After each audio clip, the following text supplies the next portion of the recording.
Imagine a sunny afternoon, a warm coastal breeze, and a magnificent five-masted schooner.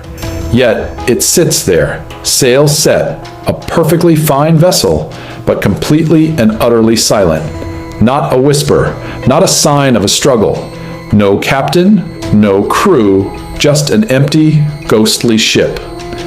This is the enduring riddle of the Carroll A. Deering, found stranded on the treacherous outer banks of North Carolina in January 1921. 10 men had vanished into the ocean without a trace, leaving a true missing chapter in history, a puzzle with no ending. The Carroll A. Deering was a brand new, powerful cargo ship built for large journeys. In August 1920, she began her final trip, setting sail from Virginia with a full cargo of coal, bound for Brazil. Led by Captain William Merritt, a veteran, the ship had a competent crew of Danish, Norwegian, and Canadian sailors. Their voyage to Brazil was a success. They delivered the coal and prepared for the return leg. Their plans were clear.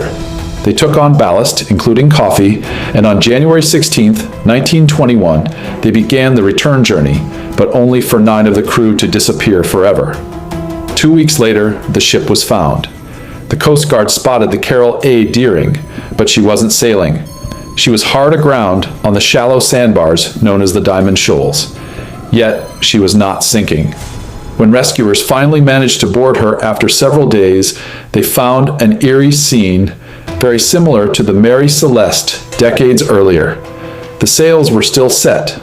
The lifeboats were gone, but there were no people. Investigators were baffled by what they found and what they didn't. The crew's belongings were still on board, untouched. A full meal was laid out in the galley, but no one had eaten it.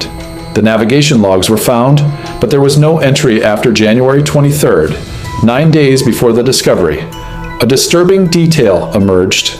The charts and equipment were neatly organized, but the final handwritten entry in the logbook was made in a hand different from that of the captain. Who had made that final entry, and why did they stop?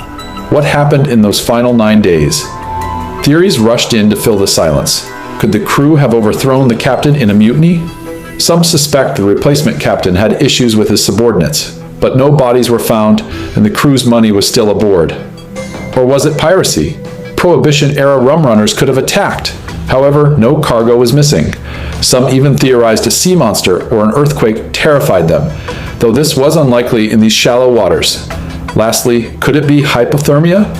But the prepared meal and missing lifeboat suggest a planned departure, not madness. The U.S. government launched a massive investigation. They interviewed witnesses, searched the coastline, and checked immigration records. They found nothing.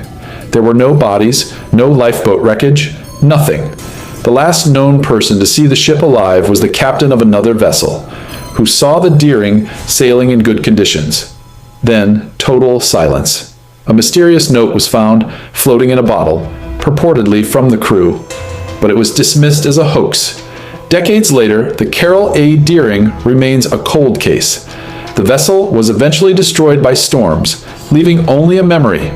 But the question persists. What happened to those 9 men? Did they leave a full meal to flee from an invisible threat, only to be swallowed by the ocean? Or did they orchestrate a disappearance that continues to baffle us? It's a true missing chapter, a story with no ending, a riddle that can never be solved. The Carroll A. Deering is a ghost ship of a different time, but the mystery is the same. 10 people, full of dreams and lives, became a sentence in a cold report. Their story is a reminder of the many unwritten histories that sail on the vast, mysterious ocean. The riddle may never be answered. It's a true missing chapter. What do you think happened? Let us know in the comments. Join us next time for more untold stories on the missing chapter.